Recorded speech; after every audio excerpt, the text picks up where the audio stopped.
अभी जानकी जी बोली रही थी, इतने में जब वेदांत का तत्व आया तो राम भगवान ने कहा अब तुम चुप हो जाओ, मैं कुछ कहता हूं। ततो राम स्वयं प्राह, राम जी ने कहा अब मैं कहता हूं हनुमंतम उपस्थितम। हनुमान जी को ऐसा नहीं लगे कि मेरे आराध्य ने कुछ नहीं कहा, जानकी जी से सब कुछ कहलाया। यद्यपि उनके मन में इस प्रकार का कोई विचार था नहीं, पर हनुमान जी ने हनुमंतम उपस्थितम शृणु तत्वम प्रवक्ष्यामि ही आत्मनात् परमात्मनाम। आत्मा और परमात्मा इन दोनों के संबंध में जो तत्व है प्रवक्ष्यामि, मैं कहता हूं। 2 दिन 3 दिन पहले आपको निवेदन कर चुका हूं कि हमारी संस्कृति में तत्व और तत्वज्ञ इन दोनों का बड़ा महत्व है। हम सब लोग तत्वज्ञ महापुरुषों के पास जाते थे। अध्यात्म में कहते हैं वो बड़ा तत्वदर्शी महापुरुष। हम व्यक्तिदर्शी नहीं हैं, तत्वदर्शी। क्योंकि व्यक्ति में परिवर्तन होता है, तत्व में परिवर्तन नहीं होता। किसी व्यक्ति के प्रति आपको युवावस्था में आकर्षण हुआ, आप उसके अनुयायी बन गए, अब मानो उसके ऊपर वारदात आ गया, व्याधिग्रस्त हो गया, तो आपकी श्रद्धा टूटेगी। क्योंकि आपने व्यक्ति को देखकर उसके प्रति श्रद्धा की थी, लेकिन व्यक्ति के भीतर यदि निरंतर तत्व को देखने की इच्छा आपकी बनी रहे तो बाह्य परिवर्तन होते रहेंगे, तत्व में परिवर्तन होता नहीं और वो तत्वनिष्ठा आपके भीतर जागे। भगवान श्री राम ने कहा कि संसार में शृणु तत्वम प्रवक्ष्यामि, मैं तुमको तत्व की बात बताता हूं। आकाशस्यो यथा भेद त्रिविधो दृश्यते महान, जलाशय महाकाश तदवच्छिन्न एव हि प्रतिबिंबाख्यमपरम दृश्यते त्रिविधम नमः। उन्होंने कहा यह संसार जो तुम्हें दिखाई पड़ रहा है वास्तव में क्या है? आपने कभी विचार किया होगा इसे आकाश तत्व है।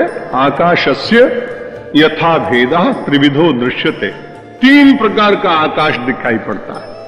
वेदांत में इसका खूब वर्णन किया गया। भगवान श्री राम कह रहे हैं एक जलाशय का आकाश।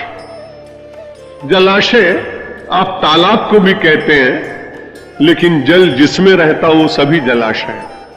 लोटे को भी आप कह सकते हैं, मिट्टी के घड़े को भी आप जलाशय कह सकते हैं। भगवान श्री राम कहते हैं संसार कैसा है, मैं कैसे व्याप्त हूं। एक तो आकाश है जो घड़े के भीतर है, और दूसरा आकाश है महाकाश जो सर्वत्र व्याप्त है, और तीसरा है प्रतिबिंबाकाश। जैसे आकाश के तीनों ही भेद दिखाई पड़ते हैं।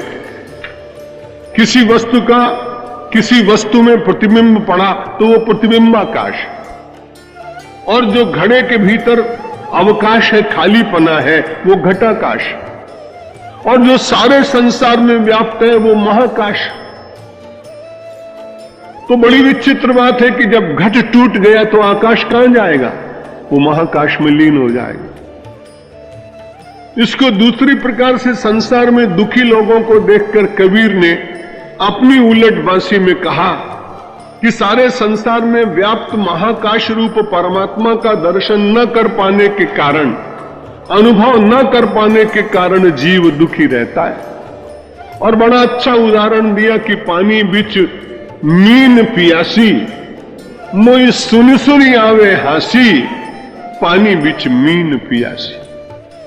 दूसरे स्थान पर कहा कि घट में पानी, पानी में घट है, अंतर बाहर पानी और फूटा घट, जल जल ही समाना, ये तथ्य कहो ज्ञानी। ज्ञानी से उन्होंने कहा कि बताओ इसका तथ्य क्या है? घड़े में पानी था, पानी में घड़ा था, घट में जल है, जल में घट है, भीतर बाहर पानी और फूटा घट, जल जल ही समाना, ये तथ्य कहो ज्ञान। तो कहते तथ्य यही है कि उपाधि सत्य नहीं है, आदि सत्य नहीं है, व्याधि सत्य नहीं है, घटाकाश सत्य नहीं है, मठाकाश सत्य नहीं है, जो कुछ परिच्छिन्न है वो सत्य नहीं है, जो अपरिच्छिन्न है वही वास्तव में परमात्मा है। और उसी को अध्यात्म रामायण के ब्रह्म तत्व राम के रूप में वर्णन किया गया है। अग्रिम चर्चा कल करेंगे। बोलो सच्चिदानंद भगवान श्री राम जय जय। हम श्री राम जय जय राम।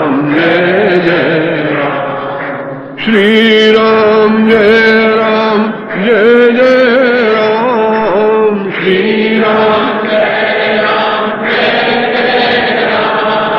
श्री राम जय राम।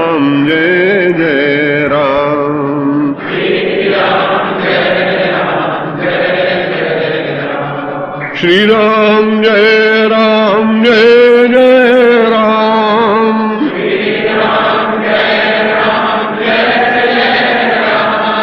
श्री राम जय जय राम।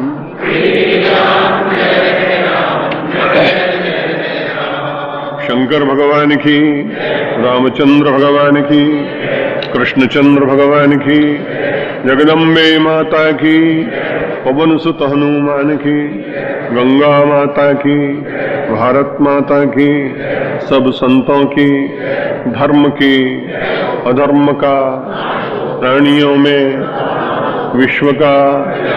हर हर महा